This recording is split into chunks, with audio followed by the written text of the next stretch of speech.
Welcome to a new edition of the Neon Jazz interview series with New York City-based classic vocalist Amy Owens. She brings rebellious fun to a traditionally strict musical world with the release of her musical project, HAETHOR, set for release on March 15, 2019. Singing from an early age, she has always had an affinity for artistic expression. She is a multidisciplinary artist as a pianist, dancer, and singer. Midway through college, Amy came to realize that a career in music was possible after a trip to audition in New York for the Young Artist Program. Her career has skyrocketed ever since, performing across the country on stages like Carnegie Hall with renowned orchestras across the United States. Please get to know her and dig this interview, my friends. Okay, Andy, thank you for taking a minute out for Neon Jazz. I appreciate it. Of course. Thank you for having me. Absolutely. So before we get into your latest album, I want to talk to you a little bit about where you came from and how you got into music. So talk to me about where you were born and raised and how you got into music. You know, I moved around a lot as a child, and I spent most of my childhood in Colorado and Wisconsin, and I always took piano lessons. I sang. My mom was my first piano teacher, and my grandmother was my first dance teacher. And I think I was just born expressive. So eventually, you know, music and singing became the best pathway for that. And I went to school in Utah and Rice University in Houston to study classical voice. And now I'm a professional musician. It's happened. Wonderful. So what music were you listening to early on that really got you going? You know, in my house, we didn't have a lot of pop music or TV going on, so I have a little bit of a blind spot in the pop music sphere. But I did remember listening to Whitney Houston's Bodyguard soundtrack. That was awesome. Footloose, and a lot of classical music and church music and choir music. It's hard to say where all my influences come from because as we walk through the world, you know, we are just gathering information and gathering sounds, and they just become a part of you. So the walking through the world gave me a lot of musical influence. Well, with that in mind, kind of kind of a quasi-gypsy mindset, did you always believe or have this notion that you were going to become a professional singer and this would be your life, or were there other things? Absolutely not. It never even occurred to me to be a musician as a profession. I wanted to be a nurse, actually. I wanted to heal people, and it seemed like a practical thing to do. So being a professional musician was never on my radar growing up, not until midway through college, really. The one thing, your voice has been described as impressively accurate with thrilling high notes, and you bring a rebellious fun to a traditionally strict musical world. And that is all kind of descriptors not only of you, but of this project that is coming out on March 15th. So talk to me about this project and how you feel about it, kind of what your vision was. Well, this project is just a huge experiment. So, you know, I'm known for my high notes and my accuracy in the classical sphere. Like, that's a review that came from doing some modern music in a very, very classical operatic style. And that's what mostly I do, and I love that. And the HAETHOR project was just, I mean, it really was just an experiment. There wasn't really a starting vision for it except let's create. And I met with Howard Wilkin, who is the co-writer and producer of this project, and we just decided to make music together because we felt a good vibe, a good creative vibe happening. When we started writing music, it just sort of flowed out, and I'd never done it before. I didn't really know what I was doing, but I was just having so much fun. And the single that came out, it's called Discreet. Like, the vocal line is just so much fun. It's like, do I think I could make it? It's about time I really smashed it. And that is just fun. So really making that music had no creative boundaries. It had no pressure. It was just, let's see what comes out. And then in the end, we had an album that we're really, really proud of.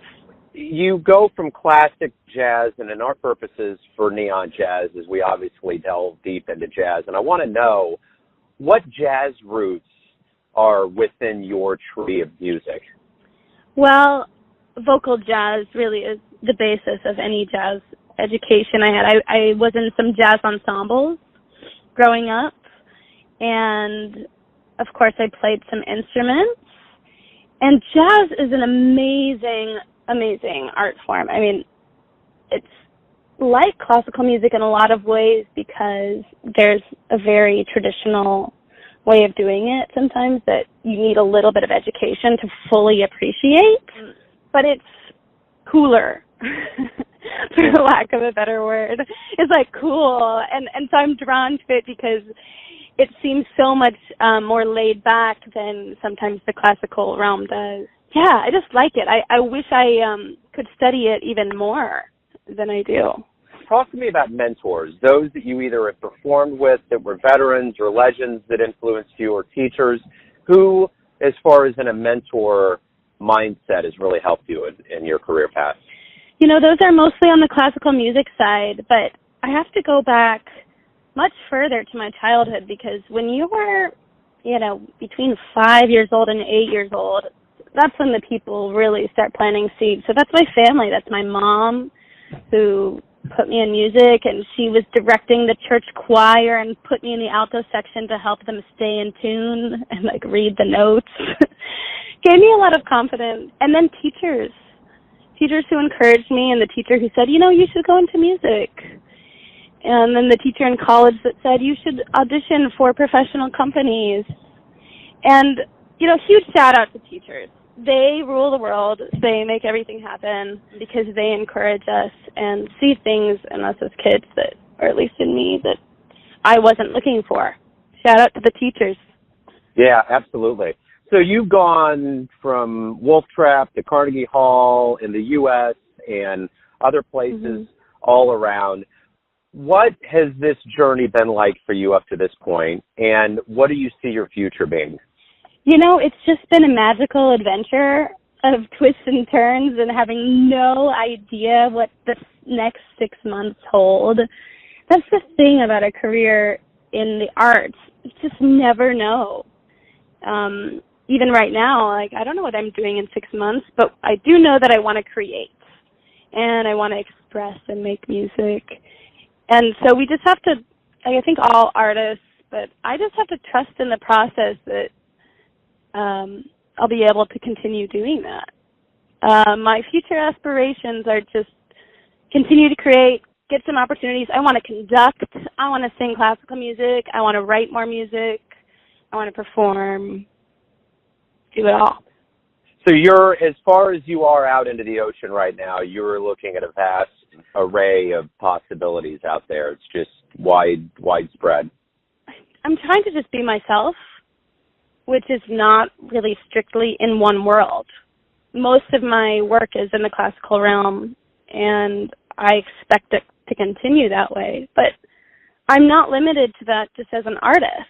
So I think that if I just am doing my own thing, that the universe is going to attract the kind of collaborators and the kind of work that's going to fit with my ethos. That's kind of what I'm doing right now. Cool. Well, as we talked about mentors, I think one of the biggest things that we learn as human beings over time is how live music moves us. What live musical event, concert did you do early on in your life that really left a deep impression on you? That is a good point. Live music, that is where it's at. That's the most important thing. And I have to say that it's a live concert that I participated in. So I participated in a lot of choirs when I was young, and I remember this holiday concert in high school that we worked really hard for, and we were all there singing together. And the idea is you listen twice as much as you make noise, right? 2 ears, 1 mouth, use them in proportion. And the idea that in live performance, you are in such a highly focused state to listen to everything that's happening around and respond in real time, and the audience is sharing in all of that music, and the audience is part and contributing to that vibe. And that was really powerful. I remember sitting there thinking, yes, this is magic, this is heaven, and this is what I want to be doing every day if I can. So my final question to you is this. It all comes down to this. Everyone has a perception of you, a version of you, your family, your friends, you know who you are best. So tell me, who do you think you are? you know what? I might change my mind about that tomorrow. I think I'm a changing person. I'm multidimensional. There's a lot happening that I don't even know about, like most of it's subconscious. But I think that I am different than people think I am, or I've changed a lot more than people have expected me to. And that's been hard sometimes. But I think that life for me is just a constant revealing of truer and truer nature. And the blessing of being a singer is that I get to explore that with my creative work. Yeah. Wonderful. That's a great answer. Hey, thank you for taking some time out to talk about your career in music and everything that's going on. I appreciate it. Thank you so much for asking me. Thanks for listening and tuning in to yet another Neon Jazz interview, where we give you a bit of insight into the finest players in New York City, Kansas City, and spots all over the world, giving fans all that jazz. And thanks to Amy for her class, her music, and her time. If you want to hear more interviews, go to Famous Interviews with Joe Domino in the iTunes Store. Visit Neon Jazz at youtube.com, and for everything Neon Jazz, go to the neonjazz.blogspot.com. Until next time, enjoy the jazz, my friends.